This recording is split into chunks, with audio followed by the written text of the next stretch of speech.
Hey everyone, welcome back. Canonical has just released the beta version of Ubuntu 26.04 LTS, codenamed Resolute Raccoon, and this release brings some major changes that could reshape how you experience Ubuntu. We're talking Linux Kernel 7.0, GNOME 50, and a complete shift to Wayland. Let's break down what this means for you.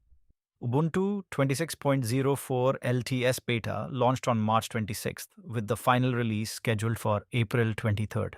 As a long-term support version, this release prioritizes stability while incorporating some cutting-edge technology.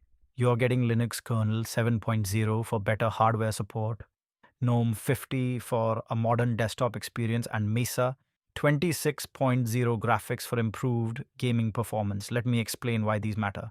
Here's the most significant shift. Ubuntu 26.04 is going Wayland-Only because GNOME 50 has dropped support for X11. Think of X11 as the traditional display system that Linux has used since the 1980s. It's reliable but showing its age.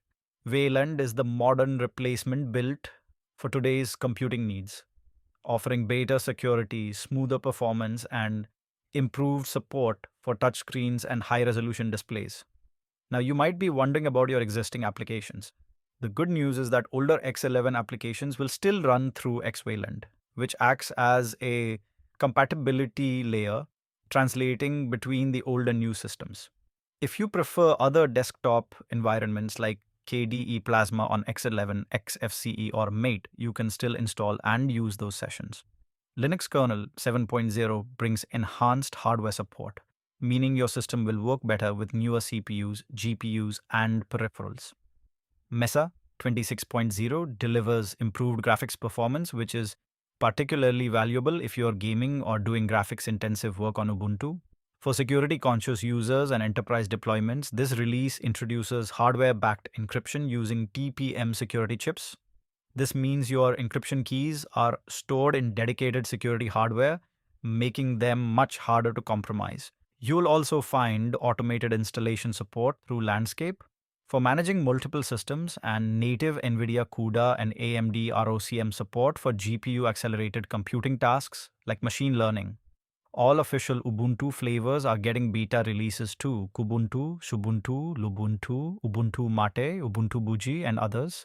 Each offers different desktop environments to match your preferences. The release candidate arrives April 16, followed by the final release on April 23rd. This LTS version receives 5 years of standard support through April 2031, or 10 years if you use a free Ubuntu Pro plan. Remember, this is beta software intended for testing, not production use. You should expect bugs and potential stability issues. Test it in a virtual machine on a separate partition or on a secondary computer, never on a machine you depend on for critical work. Ubuntu 26.04 LTS represents a significant modernization effort, embracing Wayland while maintaining the stability expected from a long-term support release. The combination of cutting-edge components with enterprise-focused features makes this an interesting release to watch. Download links are in the description. What are your thoughts on the Wayland-only approach? Let me know in the comments below. Thanks for watching, and I'll see you in the next one.